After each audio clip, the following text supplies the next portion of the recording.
Welcome to another episode of The Brand Called You, a podcast and podcast show that brings you leadership lessons, knowledge, experience, and wisdom from thousands of successful individuals from around the world. I'm your host, Ashutosh Garg, and today I'm delighted to welcome a well respected author with an incredible story and talking about her journey from Indonesia, Elle George. Elle, welcome to the show. Thank you so much for having me. I'm looking forward to our chat. Thank you. Elle is the author of a book titled Before You Shake Hands, the partnership red flags that could save you millions. And we've all lived through the same problem, I'm sure, throughout our lives. So, Elle, before we come to your book, you've lived through a 17-year legal battle after a hostile takeover. Tell me more, and what kept you going during that period? Well, yeah, that was a tough one. It's 17 years is a very long time. I have a Yeah. son that's 17 years old, and I was pregnant with him at the time. So there's been a lot of life lived in Mm, between. mm, Um, so I guess just misalignment in a partnership mhm. that, as most partnerships do, when people can't agree, Yeah. they end up in court, which it did, and it went the distance. There was a lot involved. There Mhm. was a lot of money spent, a lot of money lost Mhm. on both sides, and purely because of misalignment. And I think what got me through is, I think this strength in knowing who I was, that I had done the right thing, that I had all of the things that I needed to do to show up in court and sort of prove my case, which I've done. But it was a very difficult time. I don't think I've got more grey hairs on my head, number one, and it was a very, very stressful period. But Mm, it was also probably most the profound period of growth that I've ever had in my life. mm. And out of that came some very incredible opportunities. So it wasn't all bad. Yeah, yeah, yeah, I'm sure. I'm sure there is always a silver lining, isn't it? Uh, Yeah, absolutely. but when you look back, what was the single biggest lesson that experience taught you about trust and business relationships? That would 100% be misalignment or alignment. Mm, I think with the people that we're getting in business with, I think when we get excited, and I say this, it's kind of like dating. We get excited to be chosen, or if we've got an idea, we're excited to have an investor come in and choose us and validate our idea. That we sometimes forget to ask the really pertinent questions that would avoid all of the issues that arise from being in a partnership. And I mhm, think we a lot of red flags that we would normally do in a personal relationship. I guess if you were getting married and you wanted kids and you were dating someone and they said, no, I definitely don't want kids, I would suggest mm, that's a red flag, and you either have to mm. have a really serious conversation or you need to move on. And that's exactly the same as business. You need to be able to ask the really relevant questions and make sure there's alignment. So it would definitely be alignment straight Mm. out the gate. Correct, correct. And Yeah. after years of rebuilding and reinventing, what does success look like for you now? And how has it evolved over time? I think now I'm, older and wiser, and I think to be aligned with myself as well on what I want in my life. It's not just, what I it's how I want to live, how I want to spend my days, to do when I wake up in the morning and what would the perfect day look like. Hmm. And then manufacturing or re-engineering, if you like, reverse engineering my life so that my business fits my life as opposed to my life fitting into my business. Yeah. And that's, to me, that's success. If I can wake up and do the things that I love every day and still have a Mhm. successful business and still spend that time working in my business, then Mhm. then I've, to me, I've reached my nirvana, I guess. Fascinating. Let's come to your book now. Before you shake hands, the Mhm. partnership red flags that could save you millions. And I'm going to ask all our viewers and listeners to go and check out Elle George's book. I'm going to do the same. Um, so, Elle, what was the moment that sparked the idea for Before You Shake Hands? Did you always know you wanted to turn your experience into a guidebook, or did it evolve over time? I think it definitely evolved over time. They always say that everybody's got a good book in them. And I really loved the writing process. And I think It very much came from thoughts over the years during the court case, things that, you'd be sitting in court one day and there'd be something that had come up and you think, oh, gee, I wish I had have asked that question. Hmm. And there was so many moments like that over the years. And right at the time when it happened, it was, like a big rug pull, if you like. And it's very difficult to, hindsight's 2020, right? Hmm. So we always wish we could go back and ask those questions. And there's been many moments over those years. And I'd thought about it for so many years. If I could go back and have all of those things, I wouldn't have been in that situation. Hmm. Hmm. And I think as the court case is coming to an end, it just became more relevant, and it was also very cathartic. Hmm. It was a very good healing process for me to Correct. be able to write things down.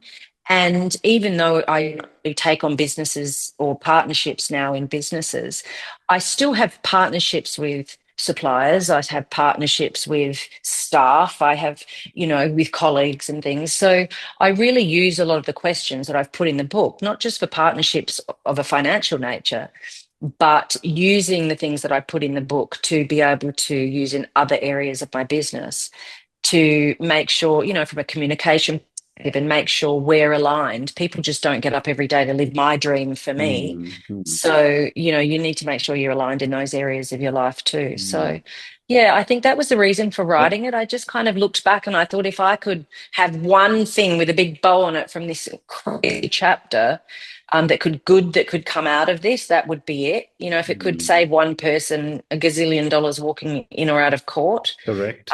or many, and I really think it will. I think, courts in every city in every country in the world are full from 8 a.m. till 4 p.m. every day with people fighting about money Hmm. and greed and, whether it be hostile takeovers or fraud or, Yeah. just total misalignment or whatever it is. They're Yeah. full every day. And if Absolutely. people could ask these really important and critical questions, I just wish I had this tool when I started out so many years ago. Absolutely. Great response. You also write about the price of shaking hands with the wrong person. What were some early red flags you wish you had not ignored? Well, again, misalignment. I think the questions that we need to be asking, and some that I didn't have the opportunity to ask because I actually wasn't involved. I was introduced to the prospective partners through a third party. Hmm. Um, and but I think the questions that I would have asked, and the key questions are, why do you want to be involved in the business, Hmm. rather than just getting excited that somebody was willing to validate the idea, like I said before, but also asking their checks and balances. What's their history in business? Hmm. Have they had any issues in a business before? And if they did, how did they navigate their way around that? Have they had any losses in business before? And if they did, I don't need to know the nitty gritty. I just want to know what your battle scars were and how you got back up again. Hmm. Just different areas of people's, why are they investing? Is it because they have a legacy play and they have, they want to be involved in also a passion and heart-led business that has, that helps, with social issues and things like this? Or are they parking money over the tax year? Hmm. And then the tax year is going to be finalised and then they want out. Are they trying to get out of a messy divorce? I don't know. There's many reasons that people invest in Correct. businesses. Correct. Correct. And, if mine is that I'm so passionate about this product and I've got social issues and I want to develop and become a B Corp, and they're just very profit based and they don't want to give any profit away and they've got no interest in that, well, I'd suggest that's a pretty big red flag and misalignment straight out the Hmm. gate. Hmm. So you can then reconcile with yourself if that's a misalignment, if it's an orange flag or if it's a red flag, and then you Correct. can navigate your way through accordingly and then be able Hmm. to make very informed decisions by by asking the key questions, I think. And what's one painful mistake you made in business partnerships that you now teach others to avoid? I think in my experience, it's definitely asking the right questions and listening to your gut. I think so many of us have intuition, men and women. They always say, oh, it's women's intuition. But Hmm. I think we all have that thing in our gut when we just sense something's off. And I sort of say to people, don't, listen to that gut. Don't just walk past and think, oh no, it'll be okay, it'll work out. It won't. It's Mm, either going to bite you now and better you walk away before you sign on the dotted line, mm, or you're going to end up in court and be fighting about it and probably lose your business in the process, which is what mm, happened to me. So mm, it wasn't just about having a hostile takeover and things. Most courts, when you walk in a court and two directors or partners can't agree, mm. they wind the company up. Neither one of you get it. Yeah. So just asking those key, in my experience, those really key questions, and listening to your intuition, because it's never wrong. It's really Mm, never wrong. mm. Your book has 130 questions. Which Mm. one or two questions, and I know this may be a difficult question I'm asking you, but which one or two questions out of the 130 in your book do you consider absolutely non-negotiable before entering into any partnership? For me personally, the character of a person Mhm. is it's a no-brainer. Correct. Um, they have to align in their values. Mm, And so the book is split into 5 categories. So it's values and trust, roles and responsibilities, mm, legalities, financials, and then exit strategies. Because every partnership ends, whether it ends badly or whether it ends because you sell or someone retires or what have you. They all end at some point. mm, But I think the most important chapter in the entire book, and the most important questions I would be asking personally for me, are character-based questions. mm, And they would come in the way of, I guess, from a character, integrity is everything.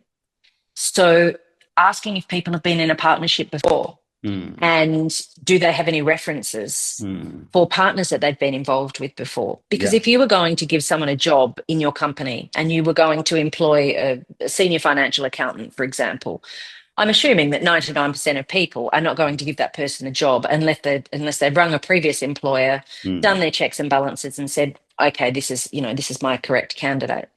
So for me, that's a no-brainer. It would, if someone sort of said, "Oh, not really," I'm not comfortable with giving that out, or there's lots of reasons that they're coming up with, and they don't have anybody to vouch for them, mhm, red flag, run, don't walk. mm. That's definitely a deal Yeah. breaker for Yeah. me, straight out the gate. And so you're not sort of going through due diligence and weeks of handing over financials and things. If you haven't done this alignment check straight away on your absolute core values as a human, on a human level, and we're all very different, and all of our characteristics that we expect of ourselves and others are very different as well, Mm, and how we all show up in the world is different. mm, So you can't just assume for 1 minute that the person sitting opposite you has the exact same values that you do. mm, And, for me, I lead very heart led and am very passionate about my business and my staff. mhm, So clearly, if I was going to, be meeting with someone and they said, I don't care about staff, we just care about money, we're not interested in customer service, I mean, that to me would be a red flag, mm. because I love my staff and I Yeah. want to know who my staff are and who their Correct. kids are and have those intimate relationships with them. Correct. So there's many questions like that throughout. I would want to ask, have they ever been bankrupt? Mm, And have they had any finance, not just legal issues in the past, but any financial issues? mm. And you don't have to ask it as abruptly as, have you ever Yeah. been bankrupt? Mm, You could ask it in a way that is, I'd like to make sure that we're aligned. And to do that, I'd love to be able to go through these questions together, correct. and, so that people feel like it's a give and take. And one of those would be, rather than asking, like I said, if, have you been bankrupt, is asking, have you had any financial issues in the past? Yeah. And if so, how did you come back from those? So you're not coming across from an accusatory Mm, perspective. You're just, because most people in business, correct. most entrepreneurs, most people in business have hit the wall at some point, or Correct. have had to dust themselves off and pick themselves up at some point. Yeah. They've either lost everything numerous times over, and so many entrepreneurs you speak to will say that they've lost their money quite a few times over and had to rebuild and rebuild and Yeah. rebuild. Yeah. So I'm not concerned, again, if somebody says, yes, I've had issues in the past and this is what they were. I Mm, more want to know, how did they show up and how did they do that? Did they just sweep them under the carpet, go bankrupt and not pay any of their debtors? mm, Or did they make sure that all of their debtors got paid? And, it really took me a couple of years and I had to sell my house, but I made sure I paid everyone. I'd be more interested to get in business with that person because they showed me that they had integrity, as opposed to the person that cut and run, didn't pay any of their bills, and was just happy to start again and not worry about, Mm. who they'd left behind in their wake. Yeah, So I great think they're the response. they're Yeah, the questions for me. They're very much value and character based as the first option. There's so many more that follow. correct. And I've written the book in a way that each question, there is the question, and then underneath it says why it's important. Mm. And it really goes into great detail on what kind of way you could ask the question and why it's imperative to be Mm. asking that question. And it gives you, and there's a way that you can ask it that will really sort of dig deep and get the answer. And it might not make sense at the time. Some of them are similar questions, but then when you sort of pull that out, information out of someone, it's Mm. very relevant. Amazing. You Yeah. explore values, money, and power in the book. Which of these, in your view, causes the most friction in partnerships? Um, Values one, but I think power too. I don't think money does. Money's a byproduct. Correct. I think definitely we, and particularly entrepreneurs and leaders, many lead from their egoic self. We all have a Yeah. bit of an ego. And I think when the values don't align, and for example, if I'm a great communicator, and when we're in conflict, I say to you, okay, let's sit and talk about it. And you say, no, I'm not a talker. Well, we're going to have a bit of an issue. Mm. So if one of us doesn't want to show up, so I think definitely the power struggle, Mm. defining the answers to questions like who is going to represent our brand publicly? Mm. Because if you've got two alpha and two very masculine personalities in the business, and two headstrong egos that want to be the face of the brand and they want to be doing the interviews, and you're both doing the same role, then there's going to be straight away a conflict that's going to Correct. start. Correct. So I think not just value alignment, but also the alignment of who's doing what. They're Mm. very key questions. And what value does this person, not just their internal character values, but what value does this person bring to the table? Mm. Identifying, are they going to be a silent partner? Are they Mm. just putting money in? Or are they going to be involved in the business? Yeah. And if so, in what capacity? Correct. Because then you've got a really clear understanding. Things are outlined from the get-go.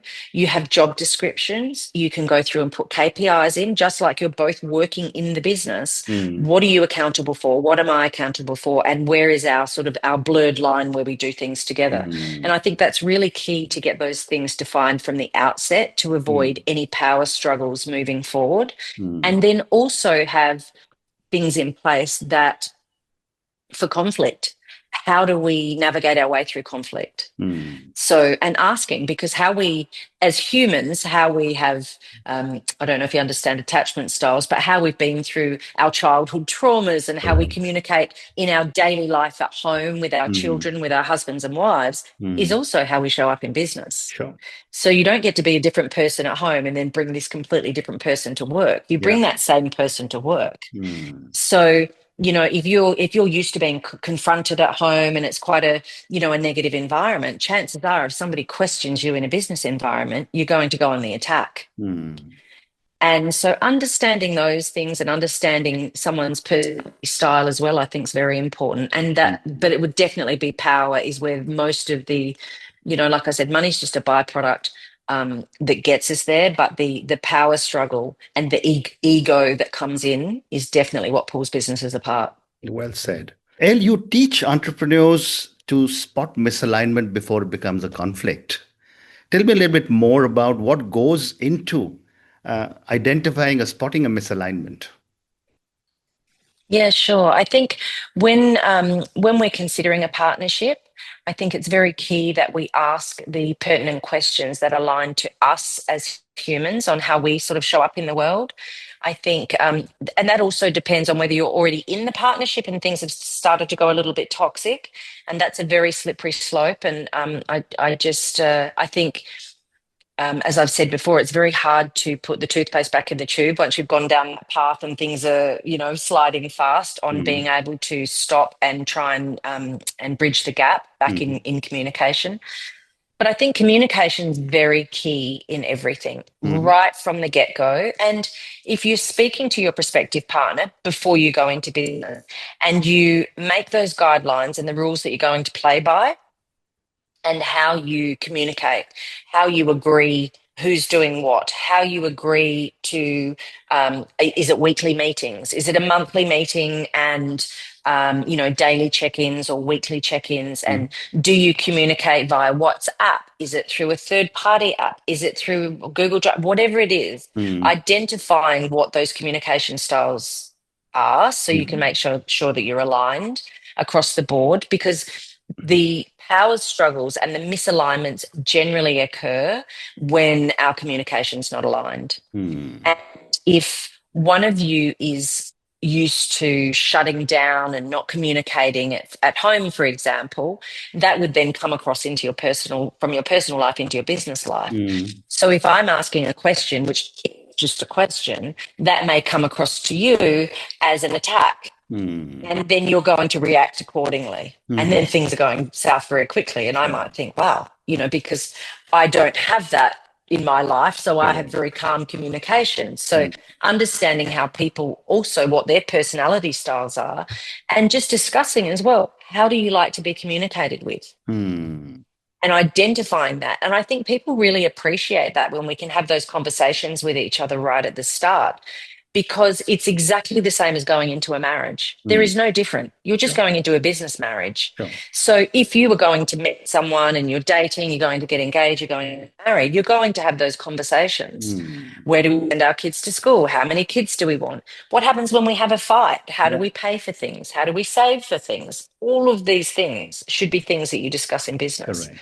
as well. And I think people just forget about that. They think that they're just going to, oh, this is a great partner. It's a hedge fund, or it's a mum and dad business, or whatever it is. Someone's got the money. Get so excited to be chosen that we really make those decisions based on this. Oh, Correct.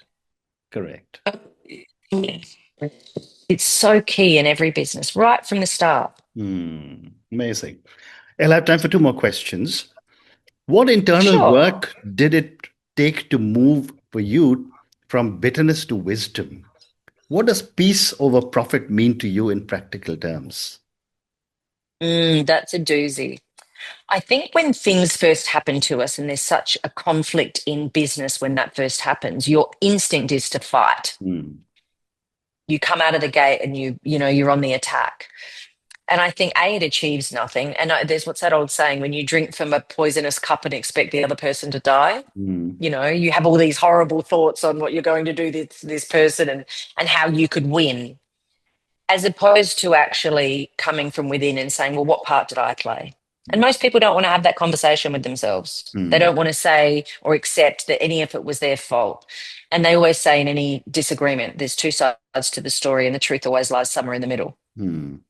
So it was about therapy, really journaling a lot and Hmm. identifying what my own weaknesses are in my personality. And it wasn't straight away, they were things that came after, sometimes years later. Hmm. That I think, oh, you know what, I handled that poorly. I would have, in hindsight, had I had that skill, that would have been fantastic to be able to use that, Hmm. in the business at that time, and Yeah. we could have avoided that. And a lot of it comes with maturity. Yeah.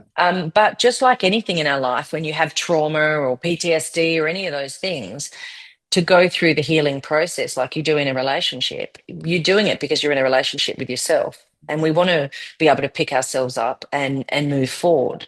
And we can't do that if we keep sweeping things under the carpet. And Hmm. I think that's really important. So I think for me, it was very much a slow journey. And because it was drawn out for so long, it was like being in a 17-year divorce Hmm. of fighting over the kids, Yeah. in Yeah. that sort of scenario, it's quite toxic. Hmm. So I very much had to do things that looked after my own self-care. For me, one of those things is surfing. I love surfing, my happy place. I love being in the ocean and in Mother Nature, and out walking or hiking and those things. It's a really good space for me to Hmm. think. Hmm. And also talking to key mentors and people that you really respect. Right. Not engaging in gossip, not engaging in toxic behavior, finding things that don't let you spiral, not playing the victim. I think many of us, want to, when it first happens, you're inclined to get across your side of the story first.